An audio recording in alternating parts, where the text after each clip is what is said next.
Picture this. You are standing on the deck of a warship.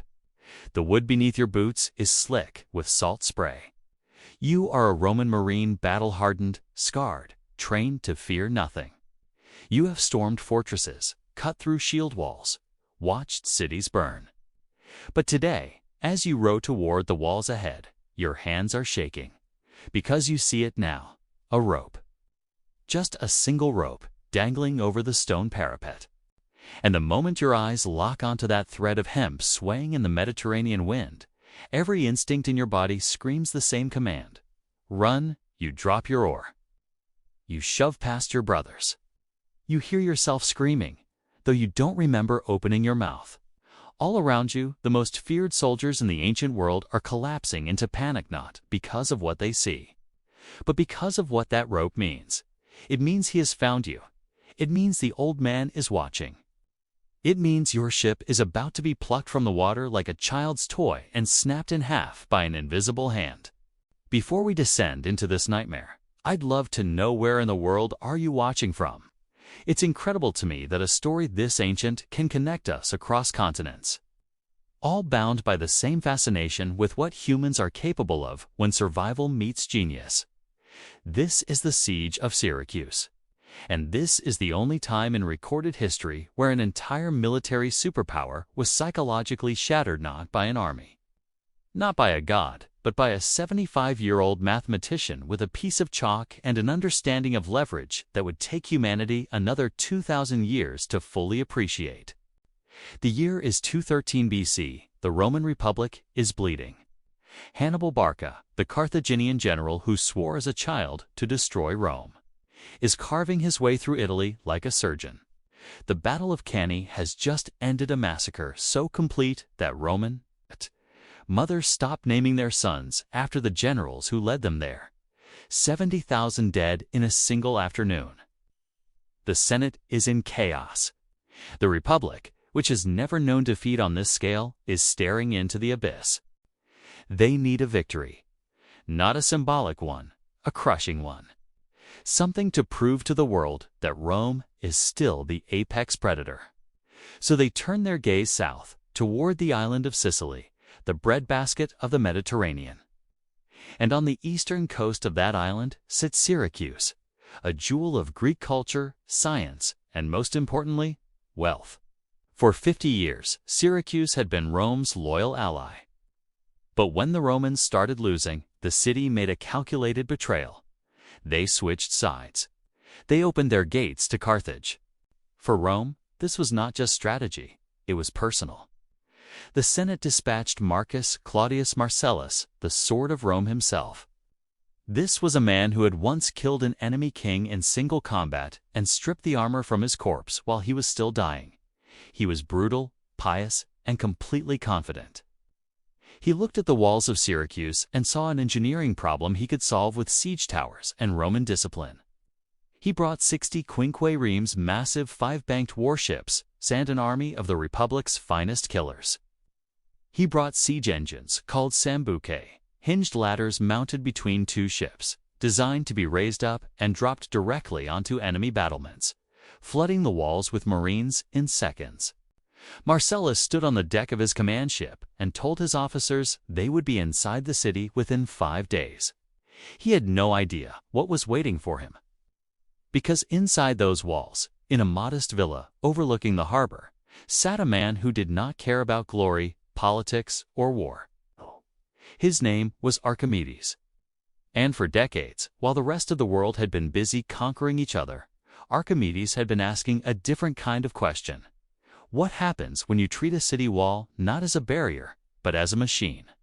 King Hiero, the ruler of Syracuse and Archimedes' distant cousin, had quietly been funding this old geometer's experiments for years.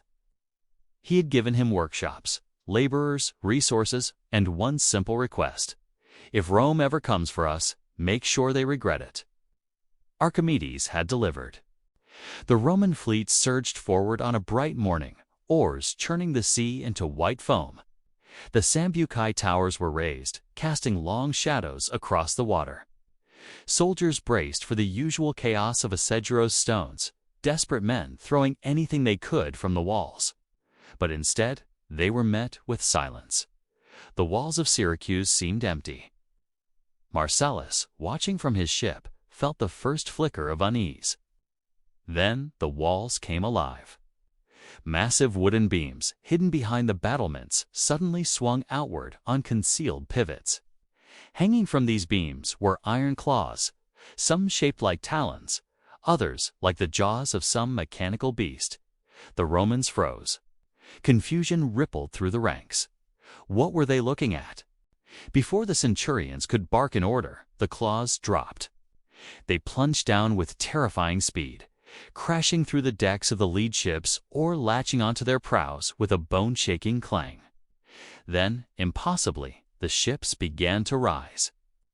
Inside the city, teams of men or perhaps oxen harnessed to counterweights pulled on the other end of Archimedes' levers. The prow of a quinquareme, a vessel weighing tens of tons, lifted out of the water. It stood vertical, shedding seawater like a harpooned whale. The Marines on deck tumbled backward, screaming, sliding into the ocean. The ship dangled in midair, held by nothing but rope and the cold logic of physics. Then the claw released. The ship smashed back down into the harbor from a height of 30 feet. Oh my God. The impact snapped the keel in half. Water rushed in. Men, still tangled in rigging, were dragged under. The Sambucae towers, the pride of Roman engineering, shattered into splinters. The lashed-together warships, now broken and flooding, dragged each other down like drowning men clinging to each other's throats. The harbor turned into a graveyard. Marcellus, watching from a distance, stood frozen. He had conquered Gauls, crushed rebellions, killed kings with his bare hands. But he had never seen anything like this. His ships weren't being fought. They were being solved, like a geometry problem. And the answer was annihilation. The surviving vessels pulled back, desperate to escape the range of the claws. They thought they had found safety in the middle of the harbor. But Archimedes was not finished. As the sun reached its zenith, something strange began to happen on the walls. A blinding, concentrated light appeared focused, unnatural, searing. According to the historian Galen and later accounts from Byzantine scholars, Archimedes had arranged hundreds of polished bronze shields, or perhaps specially constructed mirrors, into a parabolic curve. The shields caught the intense Sicilian sun and funneled it into a single beam. The beam found a Roman ship. At first, the wood began to smoke. Then the pitch waterproofing tar, coating the hull, bubbled and ignited. Within moments, the ship was burning. Then another and another. Whether this was a literal heat ray capable of setting wood ablaze from a distance, or simply a blinding dazzle weapon that disoriented the crew long enough for flaming projectiles to find their mark, the effect was the same.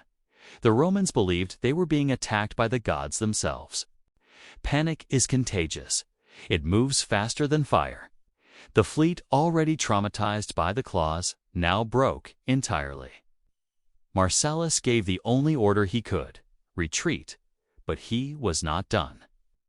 He was roaming, and Romans do not quit just because the sea turned into a killing field. He turned his attention to the landward walls, specifically the northern gate called the Hexapylon. His logic was sound. The claws were fixed to the harbor. Surely Archimedes couldn't have weaponized the entire perimeter. So Marcellus ordered a night assault. His best men charged under cover of darkness, sprinting toward the base of the walls where, according to every siege manual ever written, they would enter a blind spot. Catapults fire in high arcs. If you get close enough, the stones sail harmlessly overhead. Except Archimedes had rewritten the manual.